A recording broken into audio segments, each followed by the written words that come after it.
Doctor Abdul Jabbar Khan آپ کی خدمت میں. السلام علیکم. SCO میٹنگ اسلام آباد میں اختتام پذیر. بھارت نے اپنا جو راگ گانا تھا وہ انہوں نے گایا پاکستان کے حوالے سے. براہ راست تو بات نہیں کی لیکن دہشت گردی کا ذکر کیا. جو اشارہ پاکستان کی طرف وہ ہمیشہ سے کرتے رہے. ارے بھائی رہنا ساتھ ہے. وہ جو میجر گرو آریہ صاحب جو ہیں وہ سارا دن بیٹھ کر پاکستان کے خلاف بھارتی عوام کو یعنی ورغلاتے رہتے ہیں، بجائے اس کے کہ وہ ایک امن کی بات کریں، پڑوس کی بات کریں. نہ پاکستان نے ختم ہونا ہے نہ ہندوستان نے ختم ہونا ہے. برقرار دونوں ملک ہیں، موجود ہیں، پڑوس میں ہیں. اپنے اپنے عوام ہیں، اپنے اپنے مسائل ہیں، اپنی اپنی خوشیاں ہیں. مسئلے تو آپ نے حل نہیں کیے. 70 سال میں بڑھاتے چلے جا رہے ہیں. نام الزام پاکستان کے اوپر لگاتے ہیں. کشمیر کا مسئلہ حل کریں. وہاں جو 20 کروڑ مسلمان رہتے ہیں ان کی حالت آپ نے دیکھی ہے کہ شہروں کے اندر تو اپنے آپ کو قدرے محفوظ تصور کرتے ہیں، اور دیہاتوں میں ان کی جو حالت کی ہے آپ نے گاؤ رکشا کے نام پر، اس نام پر، اس نام پر، اور جے شری رام کے نام پر، یہ کچھ نہیں حاصل ہوگا. الٹیمیٹلی بیٹھنا ٹیبل پر ہی ہے، بیٹھنا مذاکرات کرنے ہوں گے. SCO میں آج اسلام آباد میں 10 ممالک کے وزرائے اعظم اور ہیڈ آف دا اسٹیٹ سب آئے. بڑی خوشی کی بات ہے. پاکستان نے میزبانی کا اپنا جو حق تھا، وہ فرض جو تھا ادا کیا ہے، اور کوشش کی ہے کہ کوآپریشن جو اس کا بیسک چارٹر ہے SCO کا، کوآپریشن ڈائنامکس آف کوآپریشن کے حوالے سے بات ہوئی ہے. اور اس میں ایران، بھارت، رشیا، چائنا اور 3 سینٹرل ایشیا ریپبلکس کے ملک، اس طرح کر کے یہ ایک بہت اچھا فورم جو کہ چائنا اور رشیا نے بیٹھ کے کنسیو کیا اور اس کو آگے لے کر چل رہے ہیں. 20 سال ہو گئے ہیں اس کو، اور ابھی تک اس میں ڈسپیوٹ کے حل کے حوالے سے کوئی مذاکرات بات چیت نہیں ہوئی. یہ کہتے یہ ہیں کہ جی یعنی بائیلیٹرل ایشوز پر بات نہیں ہوگی، تو انٹرنیشنل ایشوز پر بات ہونی چاہیے. انٹرنیشنل ایشوز تو ہیں. کشمیر انٹرنیشنل ایشو ہے. شملہ ایگریمنٹ کو اگر مس انٹرپریٹ نہ کیا جائے تو انٹرنیشنل ایشو ہے، کوئی بائیلیٹرل ایشو نہیں ہے. جب اقوام متحدہ بیچ میں آ گئی ہے تو انٹرنیشنل ایشو ہو گیا نا جناب. دوسری بات یہ ہے کہ اس سے 1 ہفتے کے فوراً بعد یعنی آج سے 16 اور 22-23 کو سینٹرل ایشین یعنی رشیا میں کازان میں ایک بہت بڑا پلیٹ فارم، اس میں بھی بھارت موجود ہے، برازیل ہے، چائنا ہے، رشیا ہے، برکس، اور وہ اپنے انٹرنیشنل کامن مارکیٹ کی بات کر رہے ہیں، انٹرنیشنل مانیٹری فنڈ کی بات کر رہے ہیں، انٹرنیشنل کرنسی کی بات کر رہے ہیں. وہ ظاہر ہے بھارت یہ جو نیا سسٹم ہے اس میں بھارت کا بھی ایک بہت بڑا کردار ہے. پاکستان نے بھی درخواست دی ہوئی ہے کہ وہ برکس کا ممبر بننا چاہتا ہے، اور بھی ممالک ہیں.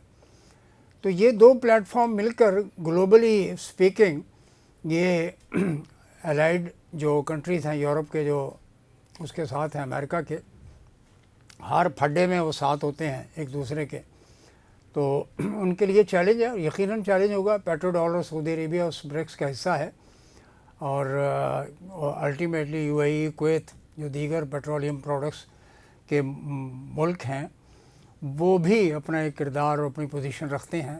تو امید کی جانی چاہیے کہ جو ڈومیننس ہے، جو اجارہ داری ہے، جو گلوبل فائنینشیل مارکیٹ ہے، اس میں جو امریکن اور یورپ کو جو انفلوئنس ہے یورپین یونین کا، اس کو چیلنج کرنے کے لیے رشیا نے اسٹیپ اٹھا لیا ہے، چائنا بھی اسٹیپ اٹھا رہا ہے، قدم اٹھا رہے ہیں، اور روبل میں بہت ساری ٹریڈ کی بات ہو رہی ہے.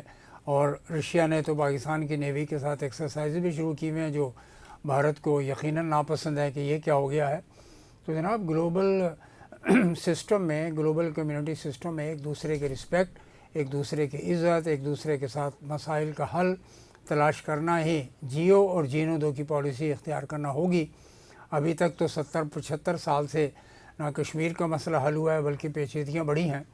ادھر افغانستان نے ایک اپنی اسٹرگل کی، اور طالبان کی اسٹرگل کے نتیجے میں آج طالبان کی کابل میں حکومت ہے. تو وہاں سے بھی بھارت کی کوشش یہی ہے کہ پاکستان میں ایک لا اینڈ آرڈر کی اور دہشت گردی کی سچویشن پیدا کی جائے. تو آج جو جے شنکر نے جو بات کی اسلام آباد میں، اس میں تو ان پر ہی بات ثابت ہو رہی ہے کہ کلبھوشن یادیو وہ پاکستانی نہیں ہے، وہ تو انڈین ہے، وہ تو بھارتی ہے. ان کی نیوی کا ہی افسر ہے جو پکڑا گیا، اور پھر آپ انٹرنیشنل کورٹ میں آپ گئے وہاں پر اس کو بچانے کے لیے. ابھی تک بچا ہوا ہے، اور یقیناً ظاہر ہے کہ قانون اپنا راستہ لے گا اور اس کو پھانسی پہ چڑھایا جائے گا. تو آپ نہیں بھول جاتے بلوچستان میں جو صورت حال ہے کہ جی وہاں پہ ایک نام نہاد بلوچستان لبریشن کے نام پر کام ہو رہا ہے، اس کو کون سپورٹ کر رہا ہے؟ دنیا جانتی ہے کہ کیا ہو رہا ہے، پاکستان کا ایک پوائنٹ آف ویو ہے، آپ اس کو وزن دیں۔ آپ اگر کشمیر کے مسئلے کو دہشت گردی کہتے ہیں تو جناب وہ تو کشمیریوں کی اپنی اسٹرگل ہے، ہٹائیں نا وہاں سے 370 اور تمام معاملات کو، آزادی ان کو دیں، فیصلہ کرنے دیں ان کو۔ ظاہر ہے وہ ڈسپیوٹیڈ ایریا تھا نا، Balochistan is a part of Pakistan and it will remain to be a part of Pakistan, ایسی کوئی بات نہیں۔ تو کوآپریشن جب ہی بڑھتا ہے، جب ہی بہتر ہوتا ہے، جب کانفلکٹ ریزولوشن یعنی تنازعات کے حل کے لیے اقدامات کیے جانے چاہیے۔ اتنے بڑے دونوں پلیٹ فارم میں بھارت اور پاکستان موجود ہوں اور مسائل جو کہ تو ہوں، تو یہ سمجھ میں نہیں آتی بات۔ یہاں نیت کا بڑا دخل ہے، اور یہی ہے جو کہ نیت کا دخل ہے، جو ڈومیننس ہے کہ اسرائیل نے عربوں کو وہاں پہ مارنا شروع کیا ہوا ہے، خوب مار رہا ہے، ان میں بیچاروں میں طاقت ہے، نہ سکت ہے، نہ فوج ہے۔ تو یہ تو پاکستان کی فوج ہے جس نے ان کو ڈیٹرنس موجود ہے پاکستان میں، پاکستان کی شکل میں، اور پاکستان کی مسلح افواج ہیں تمام تر، یعنی ریسورسز کے مسائل کے باوجود بھی ایک طاقتور فوج پاکستان میں موجود ہے۔ اور بھارت کو سمجھ آ جانی چاہیے کہ آج جو ایسٹ پاکستان کا کریڈٹ وہ لیتا تھا کہ اس کو بنگلہ دیش بنایا، تو آج وہی لوگوں نے بھارت سے بھی آزادی لے لی ہے۔ 15 سال مسلسل حسینہ واجد کی حکومت نے جو وہاں کیا ہے، وہاں کے عوام نے خود فیصلہ کیا ہے، انہوں نے آزادی لی ہے۔ کس سے آزادی لی ہے؟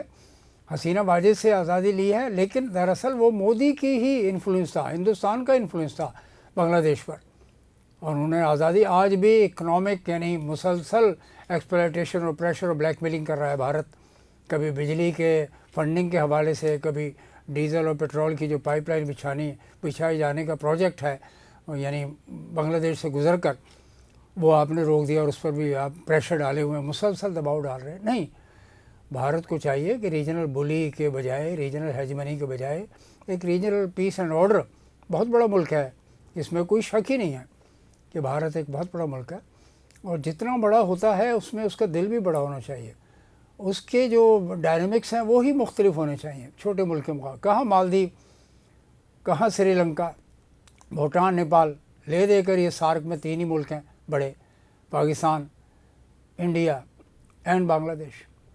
بیٹھ کر مسئلے حل کریں، اس کے بغیر گزارا نہیں ہوگا۔ اور جتنے بھی آپ کوشش کریں پاکستان کو ڈی اسٹیبلائز کرنے کے لیے، اور پاکستان نے آج ثابت کیا ایس سی او میں بیٹھ کر، ہمارے انٹرنل پولیٹیکل معاملات وہ ایک الگ موضوع ہے، لیکن انٹرنیشنل فورم پہ بیٹھ کر پاکستان کو کبھی بھی آپ موقع نہیں جانے دیتے، پاکستان کو ملائن کرتے ہیں، برا بھلا کہتے ہیں، ایسا نہیں ہونا چاہیے۔ الٹیمیٹلی آپ کو مذاکرات کے لیے بیٹھنا ہوگا۔ آج رشیا اور چائنا ایک ایمرجنس ہے بہت بڑی، نیا فورم بن رہا ہے، نیا بلاک ہے، اس میں بھی آپ کا بھی ایک کردار ہے، دیگر ممالک بھی ہوں گے اس میں اور موجود ہیں۔ ایک international monetary mechanism, international monetary market کی ضرورت ہے تاکہ غربت دور ہو اور خوشحالی اپنے اپنے عوام کے لیے پیدا کی جا سکے۔ آج کے لیے اتنا ہی، بہت بہت شکریہ، والسلام۔ جانے سے پہلے وہی عرض ہے کہ چینل کو سبسکرائب کیجئے، شیئر کیجئے، کامنٹ کیجئے۔ بہت بہت شکریہ۔